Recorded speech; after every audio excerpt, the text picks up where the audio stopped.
le débat de la 4e circonscription avec Emeline Kerbidi et David Lorion.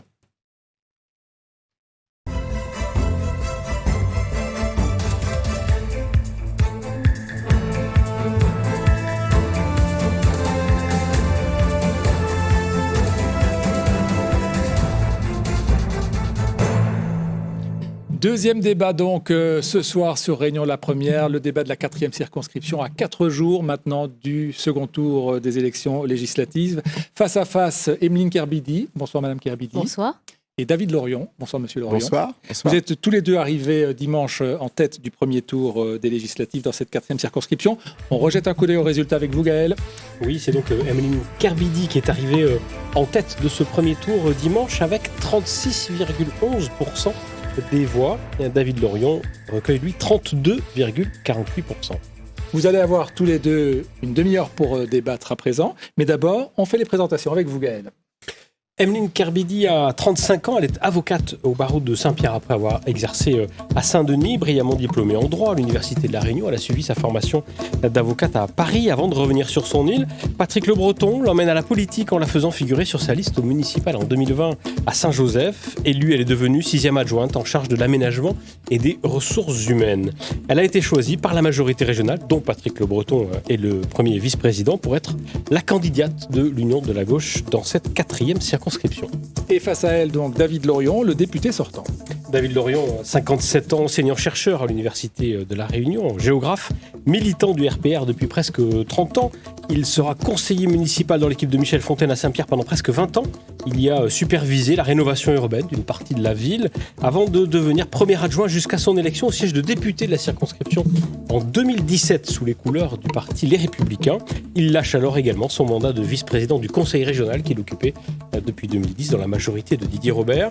En 2021, il se propose pour être la tête de liste de la droite au régional à la place de Didier Robert, sans succès. Rarement au cœur des polémiques politiciennes, il a néanmoins toujours affirmé son appartenance à la droite réunionnaise, à la droite française, et il est de nouveau investi par les Républicains pour cette élection. Et pour compléter ces brefs portraits, comme nous le ferons d'ailleurs pour chacun des débatteurs de ce second tour, nous avons demandé à quelques-uns de vos électeurs quelle image ils ont de vous, comment ils vous décriraient. Écoutez d'abord ce qu'ils disent de vous, David Lorion. David Lorion, la sagesse et l'expérience, mais c'est purement un point de vue extérieur. C'était mon professeur. C'était il y a très longtemps. Donc l'avocate contre le professeur alors Je sais pas, mais en tout cas, lui c'était mon professeur et elle, voilà. Alors, sagesse et expérience, c'était mon proviseur, dit cet homme. Vous reconnaissez, Emeline Kerbidi, que votre adversaire a cette image d'homme d'expérience, professeur, sérieux? Il est en politique depuis plus longtemps que moi. On ne peut pas le nier. Après, auprès des électeurs de Saint-Joseph notamment, si on peut reconnaître l'expérience, malheureusement sur le terrain, on ne l'a pas beaucoup vu. Votre réaction à ce rapide portrait, David Lorion? C'est là-dessus que vous misez, effectivement, l'expérience, cette image de sérieux, un peu, de professeur. Alors je ne sais pas si je mise là-dessus, mais sur Saint-Joseph, j'y ai travaillé pendant 7 ans et les électeurs me connaissent bien, puisque je porte évidemment toutes les recommandations, parfois même les interventions que je dois faire pour le maire, qui m'a souvent interpellé, notamment pour un guichet, vous vous souvenez peut-être, un guichet bancaire sur Jean Petit, pour lesquels le maire m'a envoyé un courrier me demandant une intervention personnelle auprès du directeur de la Poste, et il y a aujourd'hui un guichet, notamment postal, sur Jean Petit. Vous voyez que je ne suis pas si fantomatique que ça.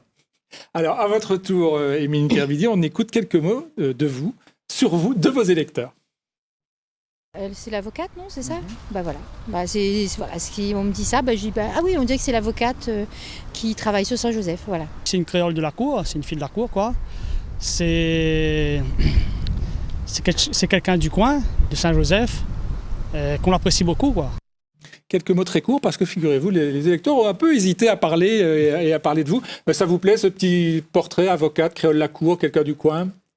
Ça correspond assez bien, effectivement, à l'image que les gens ont de moi. Je suis nouvelle en politique, mais je suis quelqu'un du terrain, je suis quelqu'un qui est proche de la population et je suis avocate avant tout. Donc, effectivement, je ne vois pas où est l'inconvénient dans ce portrait qui est dressé de moi par les électeurs. C'est un handicap quand même, de ce manque de notoriété. Vous êtes peu connu, vous avez votre première candidature. Je ne pense pas que ce soit un handicap. Quand on voit quels sont les résultats de ce premier tour des législatives, on voit qu'émerge une nouvelle classe politique sous la bannière de la nouvelle Union populaire, écologique et sociale. Les gens ont envie, la population a envie de voir émerger de nouvelles têtes. Et donc finalement, cette discrétion que certains pourraient voir comme un inconvénient, je le vois plutôt comme une force. David Lorion, sur cette image, sur ce manque éventuel de notoriété de votre adversaire? Je ne pense pas que ce soit un inconvénient. Je pense que c'est évidemment bien que les jeunes se lancent en politique. Je pense quand même que pour être député, il vaut mieux avoir fait un mandat dans une collectivité municipale et régionale.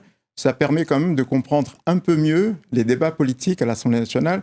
Je pense que ce manque d'expérience politique dans une collectivité est un inconvénient majeur pour ceux qui se présentent. Alors, on va commenter quand même encore en quelques mots vos résultats du premier tour. Ça ne vous étonnera pas, David Lorion, si je disais que pour tous les observateurs, cette circonscription, beaucoup disaient, là c'est plié, ce sera David Lorion qui sera réélu. Ça a été une surprise dimanche soir de vous voir arriver en deuxième position. Et vous, on a eu l'impression que vous étiez tellement surpris que vous aviez même mis en doute les résultats en laissant penser que peut-être il y avait des choses pas régulières qui s'étaient passées du côté de Saint-Joseph.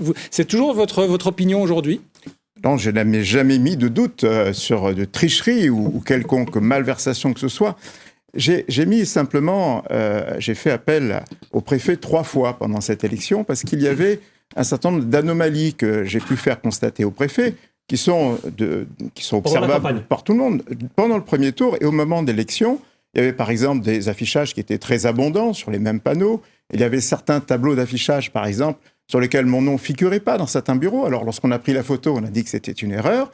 Il y avait par exemple aussi une pression qui s'exerçait notamment sur les assesseurs ou c'est les délégués qui avaient peur simplement d'aller dans les bureaux de vote. Vous savez, c'est un secret de polichinelle, quelque part, qu'il y a une certaine pression à Saint-Joseph. Je ne vais pas en faire un débat ce soir, mais si vous demandez aux électeurs de Saint-Joseph pourquoi c'est difficile, la vie politique de l'opposition à Saint-Joseph, ils vous le diront. Alors, ce n'est pas le débat de ce soir. Moi, je défends évidemment les Saint-Josephois, les électeurs de Saint-Joseph, en leur disant « Libérez-vous, ce sont les urnes qui comptent. Quand vous êtes dans l'urne, vous avez le choix du vote et vous pouvez voter pour qui vous voulez. » On a entendu aussi ce genre de critiques à propos de Saint-Pierre pour d'autres élections. Mais là, on est sur l'élection de Saint-Joseph et on est sur notre élection aujourd'hui. Après, la justice va faire le travail. Moi, je n'ai pas de commentaires à faire sur les élections anciennes. Je dis simplement, je n'y ai mis aucun doute sur le résultat obtenu, mais en 2017 et en 2022, j'observe simplement que beaucoup d'électeurs de Saint-Joseph ont un peu peur. Et donc, je dis aux électeurs de Saint-Joseph que je les accompagnerai pendant ce nouveau mandat. Il ne faut pas avoir peur de voter. C'est un droit et il faut s'exprimer. Emeline Kerbili, sur cette peur qui régnerait à Saint-Joseph? Il n'y a pas de peur qui règne à Saint-Joseph. Je pense qu'il faut être clair. Monsieur Lorion a jeté le discrédit sur les électeurs de Saint-Joseph. Il l'a rappelé et encore ce matin. Pas sur les électeurs, madame. Vous l'avez dit, sur ceux qui organisent dans un les communiqué élections. de presse qui est paru sur Zinfo notamment et encore ce matin, en indiquant qu'il y avait fraude dans les bureaux à Saint-Joseph. Pas La du peur, tout. Je elle n'ai n'est pas pas à écrit ça, Saint-Joseph. madame. Moi, je me rappelle d'avoir fait un meeting à Saint-Pierre la semaine dernière où dans le quartier, il n'y avait pas d'électricité, il n'y avait pas d'éclairage public. Et quand je regarde les résultats... Vous a coupé l'électricité ? Ça n'est qu'un constat. Ça n'est qu'un constat. Mais puisque M. Lorion dit qu'à Saint-Joseph, on a peur, je peux vous dire qu'à Saint-Pierre, l'ambiance n'est pas meilleure vis-à-vis des électeurs. En tout cas, pour ce qui s'agit des résultats, parce que je pense qu'il est important de répondre sur ce point, les résultats du premier tour des législatives dans cette circonscription, quand on regarde, et nous avons analysé par rapport à 2017, les chiffres sont équivalents. M. Lorion fait à Saint-Joseph 15 voix de moins que par rapport aux élections de 2017.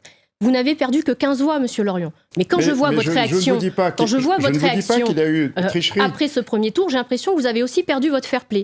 Parce qu'en 2017, je ne dis pas qu'il y a eu tricherie, Madame Kerbili. Non, mais laissez-moi terminer, Monsieur Lorion. Je dis simplement, en 2017, vous étiez devant. Je dis simplement que j'avais fait les mêmes observations en 2017 et qu'il y a quelque part, moi, quand j'ai eu ma permanence, un certain nombre de fantômes qui surveillaient ma permanence, et quand on a fait une conférence de presse, il y avait des anges gardiens qui nous filmaient. Et donc, il y a quelque part une suspicion en quête de pression. Je vais terminer. Tout ce que je dis. En 2017, lorsque vous perdez, lorsque vous êtes devant au premier tour, On regarde maintenant, par rapport à 2017, vous perdez 15 voix. Vous perdez aussi votre fair play. Parce que lorsque vous étiez devant au premier tour, ça ne vous était pas venu à l'idée de remettre en cause la sincérité du scrutin. J'ai fait les mêmes remarques, Mme Kerbili. Aujourd'hui, vous venez nous dire que le résultat sur Saint-Joseph est anormal. Et moi, je vais vous dire... Je ne dis pas qu'il est anormal, je dis qu'il y a une pression. La fraude, je vais vous dire de quel côté elle est. J'ai ici le procès-verbal du bureau de vote numéro 56, de la ligne Paradis à Saint-Pierre. Dans ce procès-verbal, il est indiqué que j'ai fait 49 voix dans ce bureau de vote. J'ai également le procès-verbal du bureau centralisateur. Au bureau centralisateur, il a été noté que dans ce même bureau, j'ai fait 0 voix. Comment pouvez-vous expliquer qu'entre le bureau 56 et le bureau centralisateur, 49 voix m'ont été volées? C'est ça la fraude, Monsieur Lorion. La fraude, elle est du bon côté. Madame, je vous montre la photographie du tableau, d'accord, de Saint-Joseph, et vous pourrez le constater, dans ce tableau n'apparaît même pas mon nom. Alors, mais donc, je pense que si en préfecture, le PV n'avait pas rapporté vos voix, vous l'aurez ramené avec vous. Ce PV, vous ne l'avez pas, Monsieur Lorion. Moi, je l'ai. Ce PV, on va regarder bien après l'élection. Ce n'est pas tout à fait le moment de discuter de ça. On ne va pas faire le débat là-dessus, effectivement. On va voir également l'ensemble des résultats, puisqu'on a juste affiché tout à l'heure des résultats. Mais pour la suite, évidemment, c'est important de voir comment pourraient se situer les autres candidats. Annie-Claude Boucher du Rassemblement national qui a obtenu un peu plus de 10%. Ruth Dijoux, écologiste, 5,8%. On va voir les autres également. Stéphane Albor à 5%, 3,6% pour Sharif Bemat. Est-ce que le plus gros réservoir des voix n'est pas plutôt du côté de la gauche, Monsieur Lorion, quand on voit notamment qu'il y a 2 candidats écologistes qui ont chacun 5%, autour de 5%. Je pense tout simplement, mais là-dessus on peut être d'accord avec Mme Kerbili, que le plus gros réservoir de voix, ce sont les abstentionnistes. Il faut évidemment les mobiliser, parce que l'abstention a été très forte. Aujourd'hui, une élection législative devrait se jouer à plus de 50% de taux de participation. Et moi, je fais appel évidemment aux abstentionnistes en disant... Participez à cette élection démocratique. N'ayez pas peur d'aller voter, quelle que soit votre ville. Venez vous exprimer et venez voter pour un député qui peut avoir les moyens, évidemment, de mettre en place son programme. Comment est-ce que vous avez l'intention de vous adresser aux électeurs du Rassemblement national? Vous n'aviez pas appelé à voter contre Marine Le Pen à la présidentielle. Et il pèse 10%, on l'a vu au premier tour. Non, je n'avais pas fait d'appel au vote, ni pour le vote Macron, ni pour, évidemment, voter pour Marine Le Pen, contrairement au magistrat donc, de Saint-Joseph qui avait fait appel à voter Macron. C'est démagogique, Monsieur Lorion, ça n'est pas vrai. Mais si, c'est vrai, vous pouvez retrouver les photos et les images. J'avais dit simplement que moi, en mon nom personnel, je m'exprimerai dans l'urne, mais je n'ai fait aucun appel au vote. C'est tout à fait vrai. Et donc là, pour les électeurs du Rassemblement national, vous dites voter pour David Lorion, c'est...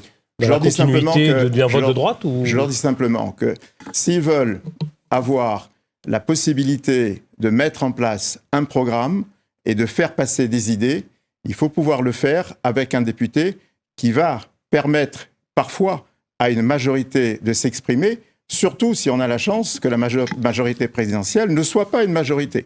Et dans ce cas-là, je ferai partie d'un groupe d'opposition qui pourra permettre de faire passer ces idées et de pouvoir s'exprimer. Et c'est là un enjeu capital de cette élection. On reviendra peut-être sur ce positionnement politique.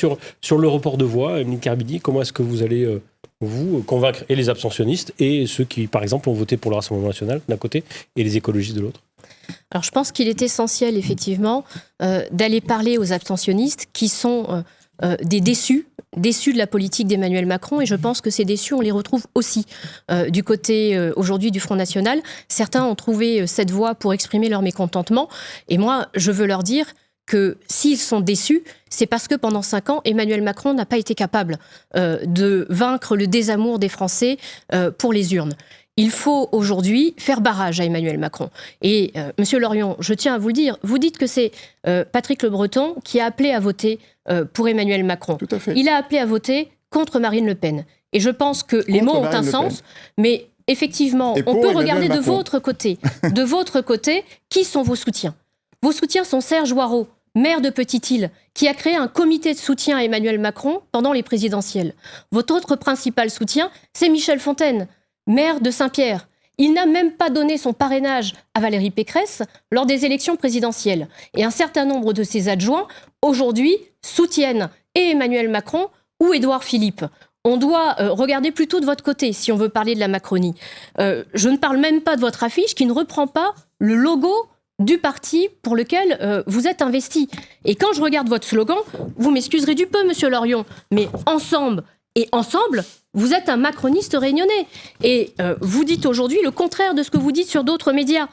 Sur Zinfo, il y a quelques jours seulement, vous vous exprimiez et vous disiez « si les Républicains peuvent aider à faire une majorité, ils vont être les maîtres du jeu ». Vous vous voyez en maître du jeu auprès d'une majorité que vous avez combattue pendant 5 ans. Le macronisme, c'est vous, monsieur Lorion, ça n'est pas moi. Il y a aussi un très bon site sur Réunion la Première, pour prendre des citations, pour réagir à ça, David Lorion. C'est d'ailleurs une des réactions que vous avez eues le soir du premier tour. Mes adversaires ont affirmé que j'étais Macron-compatible, ce qui est faux. C'est effectivement votre position ce soir. Alors, je ne sais pas si c'est une déformation professionnelle, Mme Kerbedi, mais vous avez une forte capacité à mentir. Alors, je vous le dis, tel que tous les Réunionnais le pensent. Vous accusez les avocats de menteurs, monsieur Lorion. Je vous laisse la paternité de vos propos. Je les ai défendus. Et je suis venu vous défendre devant le tribunal de Saint-Pierre en 2018, alors que vous n'étiez pas encore élu. Alors oui, je n'ai rien contre les avocats. Et j'étais le seul député à le faire, d'accord, au moment où vous avez fait la greffe. Donc, pour les avocats, rien du tout. Je n'ai aucune animosité contre eux. Mais je le dis, vous avez une capacité à mentir. Vous avez une capacité à mentir parce que vous faites tourner en boucle dans vos voitures sono et dans vos podiums sur le fait que je puisse être un député Macron-compatible. Ce n'est pas que vous puissiez être, vous êtes. C'est faux. Vous je vais l'êtes. vous le dire pourquoi. Depuis 5 ans, je me suis battu dans l'opposition sur les bancs de l'Assemblée nationale de 2017 à 2022. Et je vous le dis avec beaucoup de sagesse, je le ferai encore de 2022 à 2027, je serai sur les bancs de l'opposition. Et c'est dans cette condition-là, dans l'opposition, que je peux espérer, à un moment donné, faire passer un certain nombre de propositions de loi, un certain nombre de projets, parce que ce que j'espère, c'est que justement, cette majorité macroniste n'est pas la majorité. Parce que si c'était le cas, on aurait dans ce cas-là, mais il faut bien que tout le monde comprenne, dans ce cas-là, la possibilité de faire passer des lois exceptionnelles pour la Réunion. Alors que vous n'avez pas fait pendant 5 ans. Justement. Mais parce qu'on n'était pas majoritaire. Vous ne le serez pas à nouveau, monsieur. Les Républicains ne seront pas majoritaires. Mais vous non plus. Vous rêvez en maître du jeu. On l'a bien compris. Je me vois en faiseur de programme et en faiseur de loi. Parce que si et en faiseur de majorité, si les Républicains sont une force d'appoint. Pas la majorité pour faire passer un certain nombre de programmes. Parce qu'il faut une majorité pour voter les lois. Par contre, je suis sûr d'une chose, c'est que Mélenchon ne sera pas Premier ministre. Et que vous ne serez pas, vous, majoritaire pour faire passer votre programme. Puisque vous êtes préjugé du vote des Français. Puisque vous êtes ne préjuge pas, vous êtes d'une arrogance sans pareil. Ce sont l'ensemble des sondages qui donnent, évidemment, les chiffres de l'ensemble des députés de votre groupe, qui est d'ailleurs un intergroupe, qui n'est pas encore un groupe, et qui, par conséquent, ne vous place dans une minorité de décision. Par conséquent, tout ce que vous pouvez affirmer sur les bancs de l'Assemblée... Des sondages qui ont été trafiqués par Darmanin ? Je ne sais pas si ces sondages ont été trafiqués de tous les sondages. Et les donne aujourd'hui derrière. Vous êtes à plus de 150 voix de différence pour faire la majorité. Alors, s'il vous plaît... puisque maintenant vous vous projetez à l'Assemblée nationale, ça serait bien qu'on aille à la séquence suivante. Je termine juste en disant que vous êtes pour faire la loi, Mme Kerbedi, vous le savez, puisque vous êtes avocate, pour faire la loi, il faut une majorité. On va parler de vos propositions, s'il vous plaît. On est tous les deux dans l'opposition. On va parler... D'accord ? Pour faire passer... la majorité de Macron ne va pas travailler avec vous. Pour faire passer une loi, il faudra bien... Par contre, vous êtes prêt à travailler avec elle. On l'a bien compris, monsieur Lorion. On l'a bien compris. Madame Kerbedi, monsieur Lorion, s'il vous plaît, on passe à l'étape suivante de ce débat, puisque nous avons demandé chacun de nous présenter une proposition qui vous tient particulièrement à cœur, une proposition de loi que vous souhaiteriez pouvoir porter pendant les 5 années qui viennent, si vous êtes député. Pas nécessairement la plus urgente, mais vraiment celle qui pourrait marquer votre empreinte sur ce mandat. Madame Kerbedi, c'est votre tour, en 1 minute environ, pour nous expliquer le projet qui vous tiendrait vraiment à cœur. Alors, effectivement, il ne s'agit pas forcément du projet le plus urgent, mais d'un projet qui me tient à cœur. Il s'agit de supprimer, de mettre fin à Parcoursup. C'est un système aujourd'hui qui est complètement élitiste, qui ne permet pas à nos jeunes de suivre la voie et de décider de leur avenir. Pourquoi ça me tient à cœur ? Parce que moi, je suis persuadée que si Parcoursup avait existé, si ce système avait été mis en place lorsque moi j'avais eu mon bac, jamais je n'aurais pu devenir avocate, puisque je n'avais pas suivi forcément une formation littéraire au lycée. Et donc c'est un système qui ne permet pas aujourd'hui à notre jeunesse de se projeter et de choisir l'avenir qu'elle veut pour elle. Ça doit cesser. Professeur Lorion, vous êtes d'accord avec cette proposition, avant d'exposer la vôtre ? Avant Parcoursup, vous savez que c'était un tirage au sort. Simplement parce qu'il n'y avait pas suffisamment de place dans l'université. Parcoursup n'est pas exceptionnellement bon, puisque c'est vrai qu'elle sélectionne un certain nombre de parcours, mais pour l'instant, on n'a pas trouvé de meilleur. Moi, j'ai des mesures, j'ai demandé à ce qu'il y ait des adaptations, notamment par Parcoursup, et qu'on prenne en compte notamment les problèmes d'éloignement des Outre-mer pour modérer ou pondérer évidemment les résultats. Mais c'est vrai qu'il faut modifier, non pas peut-être supprimer Parcoursup. La vraie solution, c'est d'abord de donner des moyens à l'enseignement supérieur et à l'éducation. Si on veut que nos jeunes puissent choisir la voie dans laquelle ils ont décidé de s'inscrire, sans procéder ni par tirage au sort, ni par quelques algorithmes mathématiques douteux, il faut redonner des moyens à l'enseignement. Ça tombe bien, parce que c'est justement la proposition de loi que vous bien, on faites y va. On vous écoute sur votre proposition, celle qui vous tient à cœur pour les 5 années à venir si vous êtes réélu député. Oui, je pense que c'est d'abord une loi programme qu'il faut mettre en place, c'est-à-dire une loi sur 5 ans avec des moyens et avec évidemment un timing qui soit sur l'ensemble de la mandature. C'est une proposition de loi sur l'équité territoriale, cette équité notamment sur le plan social. Nous avons besoin que les prix des marchandises à La Réunion baissent et on a 2 leviers pour cela. Le premier levier, c'est de faire en sorte que le transport maritime devienne une délégation de service public, ça veut dire que le coût du transport ne pèse pas sur le prix. Et on a un deuxième levier, c'est la suppression de l'octroi de mer sur les produits de grande consommation. Avec ces 2 leviers-là, on peut faire baisser le prix des marchandises. En même temps, je pense qu'il faut remonter les revenus des ménages qui ont des faibles revenus avec une prime de la vie chère, puisque nous avons une prime de vie chère sur certains salaires. Notamment, il faut aussi une prime de vie chère sur l'ensemble des revenus, que ce soit des retraites, par exemple, que ce soit des bourses, qui ne bénéficient pas justement de cette prime de vie chère. Ça serait financé par l'État ? Évidemment, au titre justement de cette loi qui est une loi sur l'équité territoriale. La République, en réalité, qu'est-ce que c'est ? C'est le garant Mais que combien, sur cette... À quel niveau ? Combien ? Les téléspectateurs, c'est chiffré ? Bien sûr, sur l'octroi de mer, si vous supprimez l'octroi de mer qui est de 6,5% sur les produits de grande consommation, c'est 20 millions d'euros. C'est 20 millions d'euros qui doivent être compensés notamment au Conseil régional par l'État. Et la délégation de services publics, notamment pour le transport de marchandises, c'est un peu la même chose de ce qui se passe en Corse. Il nous faut absolument que les Outre-mer ne supportent pas à elles seules, que l'ensemble des ménages des Outre-mer ne supportent pas à elles seules le transport des marchandises qui arrivent. Je conclure parce qu'effectivement, vous avez un temps d'avance. Votre réaction sur la proposition de David Lorion ? Alors, moi, ce que je ne comprends pas, c'est que cette proposition n'ait pas été faite pendant les 5 années de votre mandat. La deuxième chose, c'est que je ne vois pas non plus comment est-ce que vous allez pouvoir mettre en œuvre et faire aboutir une telle loi dans une extrême minorité pour les Républicains et sans majorité aux côtés d'Emmanuel Macron. Si on veut un vrai programme social, aujourd'hui, je pense qu'il n'y a pas à se tromper. C'est le programme de la nouvelle Union populaire, écologique et sociale. C'est le programme que je porte et c'est le programme qui est le seul aujourd'hui à pouvoir faire barrage à Emmanuel Macron. C'est pourquoi, effectivement, moi, je n'envisage pas d'aller siéger ou de venir faire l'arbitre entre un pouvoir de droite et un pouvoir de gauche. Je veux pouvoir siéger dans une majorité à l'Assemblée nationale. Vous envisagez, Monsieur Lorion, soit dans une majorité aux côtés d'Emmanuel Macron, soit dans l'opposition. Ça n'est pas acceptable et ça n'est pas comme ça que l'on fera avancer les choses pour la Réunion et pour la France. Sur le fond de ce qui est proposé par David Lorion sur la lutte contre la vie chère, d'un point de vue local, qu'est-ce que vous pourriez faire en tant que député ? Est-ce qu'il faut bloquer les prix, refaire le bouclier qualité-prix ? Comment est-ce que vous agiriez ? Alors, effectivement, le blocage des prix est une proposition qui figure dans le programme de la NUPES. Donc, on a déjà quelques outils qui figurent à La Réunion. C'est le bouclier qualité-prix. Sauf qu'il est très insuffisant. Il ne permet pas aujourd'hui de redonner un véritable pouvoir d'achat aux Français.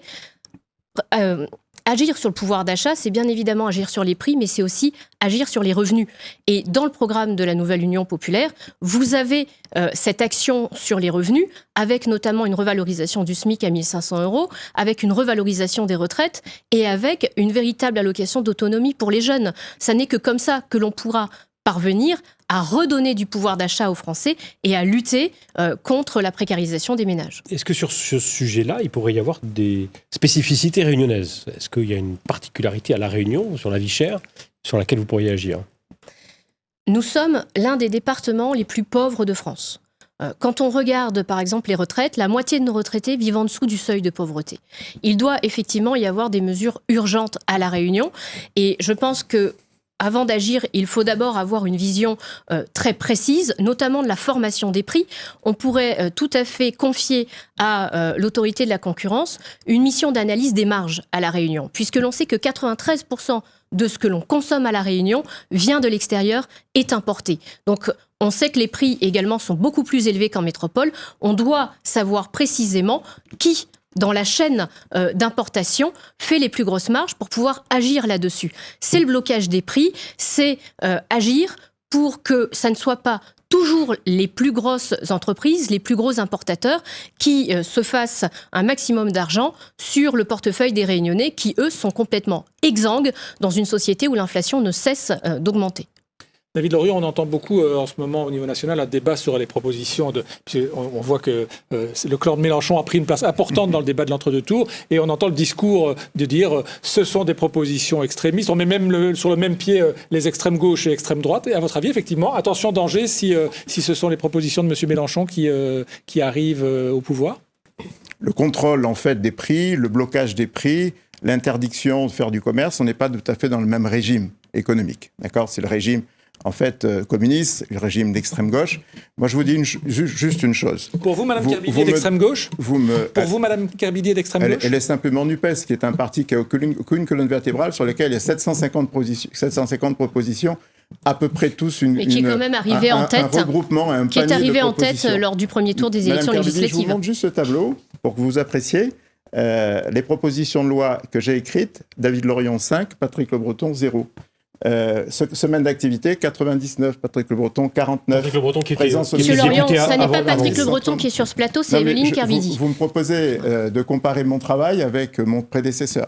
Et donc, je vous le dis, j'ai fait 5 propositions de loi. Dans les 5 propositions de loi, vous retrouvez exactement ce que je vous ai dit, puisque vous me demandiez pourquoi vous ne l'avez pas faites entre 2017 et 2022. Non seulement je les ai faites, mais certaines d'entre elles ont donné à La Réunion la possibilité d'avoir 50 millions d'euros, notamment sur l'augmentation de la LBU, concernant par exemple le fait qu'on puisse financer l'accession sociale à la propriété, qui avait été supprimée et qui a été remis en place pour donner justement aux Réunionnais la possibilité d'avoir une propriété, un LES, un logement. Donc ça, ce sont des bilans qui sont chiffrés. J'ai participé par exemple à la recentralisation du RSA, qui va permettre de dégager des marges, notamment pour le conseil départemental. C'est un bilan qui est chiffré. J'ai participé, par exemple... On a compris, M. Lorion, que vous aviez participé à beaucoup de choses. J'ai participé. Mais voyez-vous, les Réunionnais n'ont pas besoin de professeurs ni d'experts. Mais ils ont besoin d'hommes et de femmes de terrain. C'est simplement mon bilan. Je suis au regret de vous dire que sur le terrain, que ce soit à Petite-Île, à Saint-Pierre ou à Saint-Joseph, la population ne vous a pas beaucoup vu. Donc, je ne remets pas en doute le fait que vous ayez fait certains rapports, certaines missions ou certaines propositions. Merci, c'est très gentil. Sauf qu'elles n'ont pas été suivies d'effets dans la politique, dans les 5 années de politique que nous venons de passer. Et ça n'est pas en siégeant dans une minorité avec les Républicains que vous y parviendrez, ce qui me fait dire, je suis content maintenant que je suis républicain. Avant, j'étais Macron. Pour une fois, vous avouez que je suis républicain. Vous êtes du côté qui vous arrange. Alors, est-ce que je suis républicain ou est-ce que je suis Macron ? Eh bien, je pense, monsieur, que vous êtes... À cette question simple, je pense que vous Madame êtes Kerbilly. un macroniste masqué. Je pense que vous êtes un macroniste masqué qui... Il n'y a pas de masque, madame, à l'Assemblée nationale. Vous appartenez à un groupe, parce que vous savez appartenez à un autre groupe. au vu des résultats des dernières présidentielles, que les Réunionnais ne veulent plus d'Emmanuel Macron. Et qu'il ne fait pas bon, fait pas bon de se dire de la majorité présidentielle. Mais mon analyse et les éléments, je vous les ai donnés tout à l'heure, me fait bien dire que vous vous trouvez du côté de la majorité présidentielle, en tout cas que vous vous rêvez du côté de la majorité présidentielle, et que si vous vous dites LR, c'est parce qu'il ne fait pas bon d'être Macron. On vous a demandé de venir avec une question chacun à votre adversaire. C'est le moment de la poser. Evelyne Kerbilly, c'est vous d'abord qui commencez votre question à David Lorion. Ma question est simple. Je voudrais vous demander si vous êtes pour le renouveau de la classe politique. Et je pense qu'à 57 ans, on n'est pas si vieux que ça. Je ne suis pas encore à l'âge de la retraite, même si vous la placez à 60 ans, comme moi. D'accord ? Je ne suis pas encore à l'âge de la retraite et je ne me sens pas si vieux que ça, quand même. Evelyne Kerbilly, c'est effectivement un argument que vous mettez en avant. Vous avez l'impression, on a vu d'ailleurs que dans ce premier tour, il y avait l'émergence de plusieurs jeunes candidats qui sont qualifiés pour le second tour. Vous pensez qu'effectivement, il est temps qu'une nouvelle génération d'hommes et de femmes politiques arrive au premier plan ? Quand vous voyez le taux d'abstention que l'on a eu sur ces élections législatives, je pense qu'il ne faut pas se leurrer. Les Français ne veulent plus du système politique actuel. Les Français ont besoin d'hommes et de femmes nouveaux. De visages nouveaux. Ils ont besoin d'un nouveau souffle. Et même si M. Lorion ne se sent pas si vieux, et effectivement, à 57 ans, on n'est pas si vieux. Il n'empêche qu'à 35 ans, je suis un peu plus jeune que lui. Et que je pense représenter le renouvellement de la classe politique un petit peu mieux que M. Lorion. Votre question, David Lorion, à votre adversaire. Elle est simple. Vous allez siéger dans le groupe NUPES, qui ne tiendra pas 2 mois, puisque l'ensemble des groupes vont être éclatés. Ce groupe NUPES n'aura pas la majorité, à l'évidence, de tous les sondages. Comment allez-vous faire pour appliquer le programme que vous dites aujourd'hui pouvoir être applicable, au-delà du fait que ce programme coûte tellement cher qu'aucun économiste n'y croit, ne pense croire que vous puissiez l'appliquer. De quelle manière allez-vous faire voter les lois en étant dans la minorité NUPES ? Monsieur Lorion, vous partez déjà du postulat dans votre question que la NUPES ne sera pas majoritaire.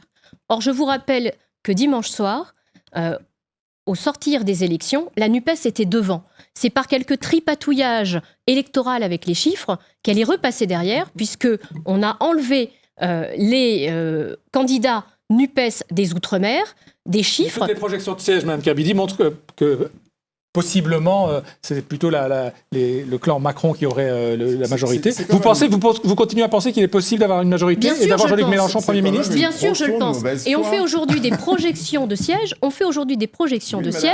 En partant du principe qu'un tel ou un tel votera de telle façon. Et on exclut des candidats NUPES, des chiffres pour pouvoir faire croire que la NUPES est derrière. Or, elle est devant. Et ces tripatouillages-là, on les avait déjà vus. Il s'agit de manœuvres un peu grossières. Il a quand même fallu que le Conseil d'État intervienne pour reconnaître la NUPES comme nuance politique. Donc, Madame, je ne suis pas comme vous, je ne lis pas dans les boules de cristal, Monsieur Lorion. Et contrairement à vous, je suis pas du tout persuadée que la NUPES sera derrière.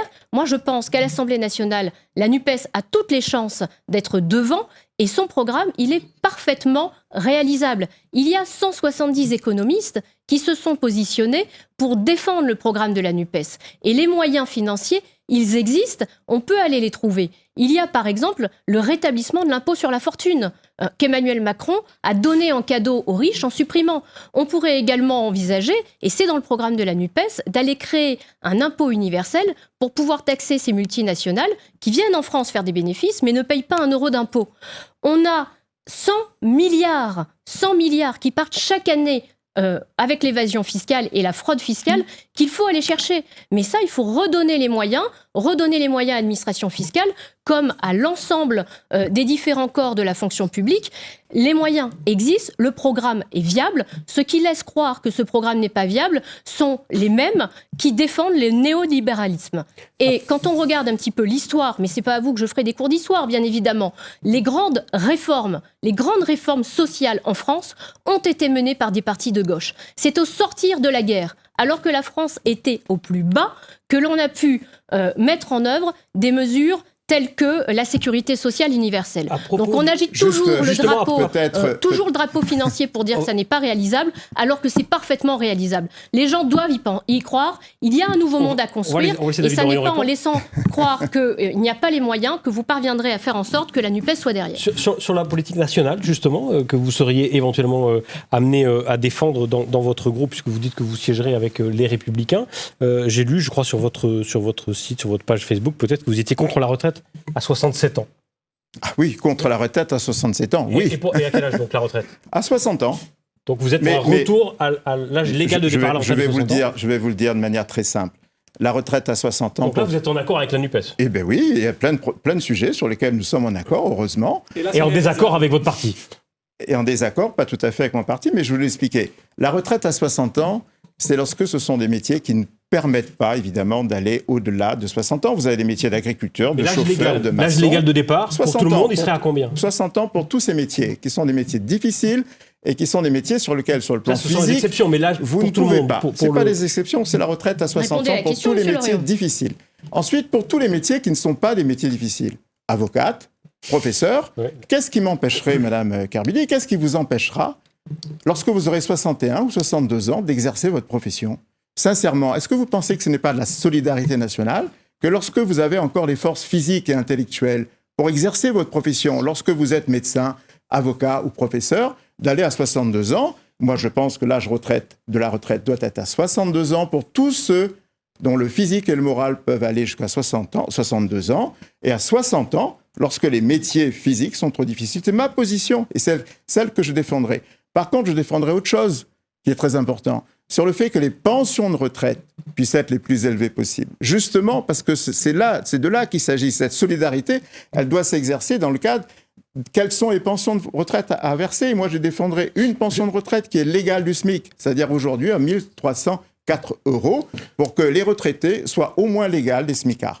Votre parti propose aussi une allocation sociale unique à 75% du SMIC contre quelques heures de travail, 15 heures d'activité d'intérêt général obligatoire par semaine. Est-ce que vous reprenez à votre compte cette proposition de votre parti politique ? Je pense que c'est une proposition qui est aujourd'hui écartée. En tout cas, moi, je ne la reprends pas.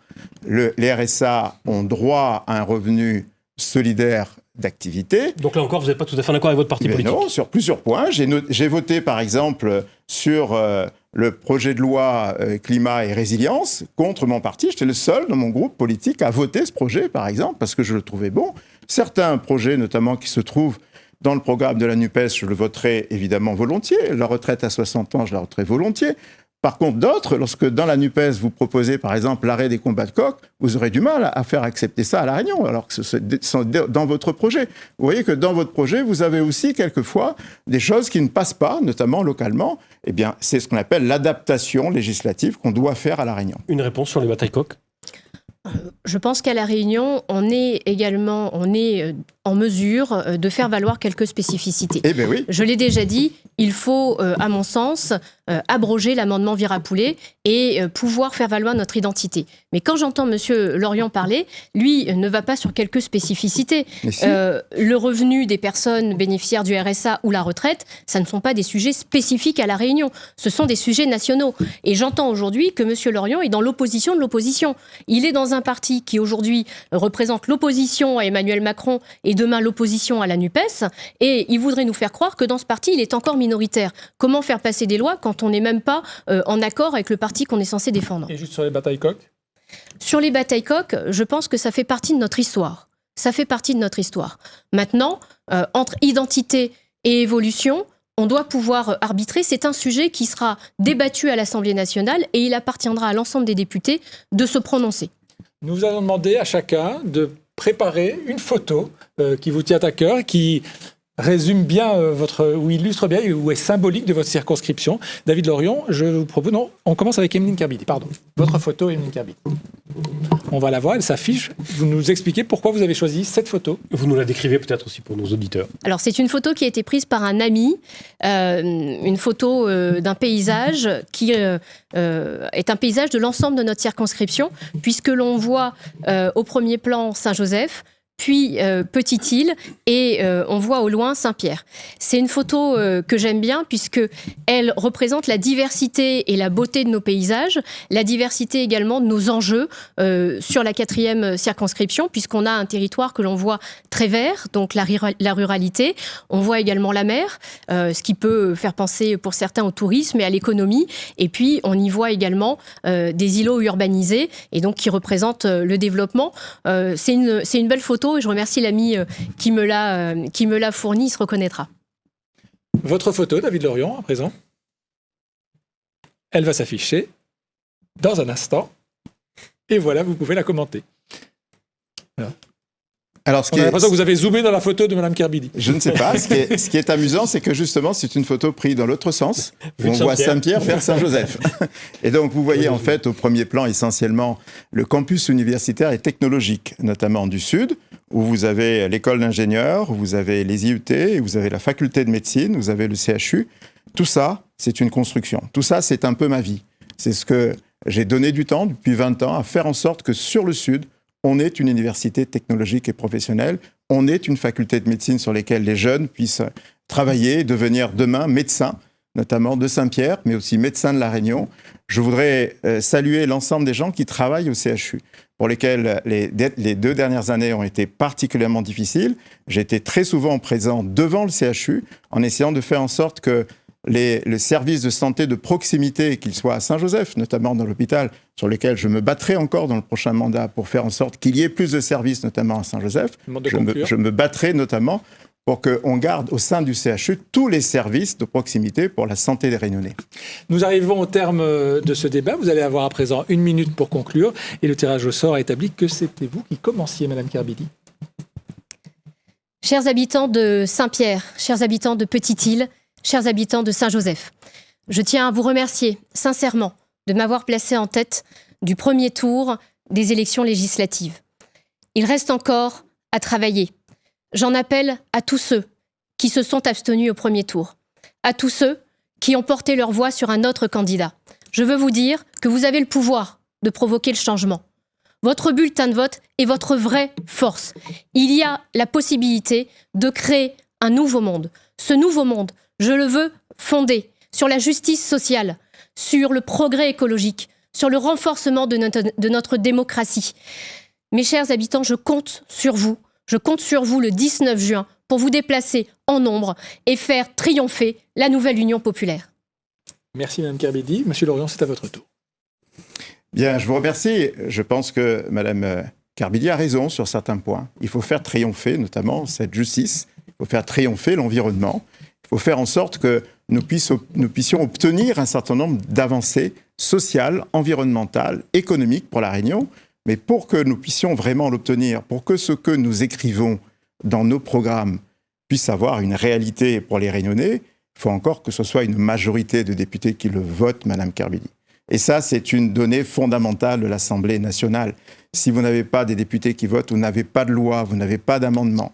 Et donc, ce que je reproche à la candidature d'Émilie Kerbidi, non pas c'est qu'elle existe, mais bien évidemment, je suis très content d'avoir une jeune qui fasse de la politique et qui a de l'avenir en politique, mais c'est simplement le fait que pour porter un programme qui puisse exister pour les Réunionnais, il faut la faire voter dans une majorité. Moi, je suis un député Les Républicains, et je voudrais bien que tout le monde l'entende, les Saint-Joséphois, les Petits-Îlois et les Saint-Pirois. Merci. Cette députée, je suis républicain et je ferai quelquefois, lorsque ça sera utile, une majorité avec la majorité présidentielle. Merci Mme Kerbidi, merci Monsieur Lorion d'avoir débattu ce soir avec nous sur Réunion la Première. Demain soir, on se retrouvera pour 3 autres débats de la 6e, de la 4e et de la 2e. Bonsoir Gaël de Dantec. Bonsoir. Bonsoir à tous, bonne fin de soirée sur Réunion la Première.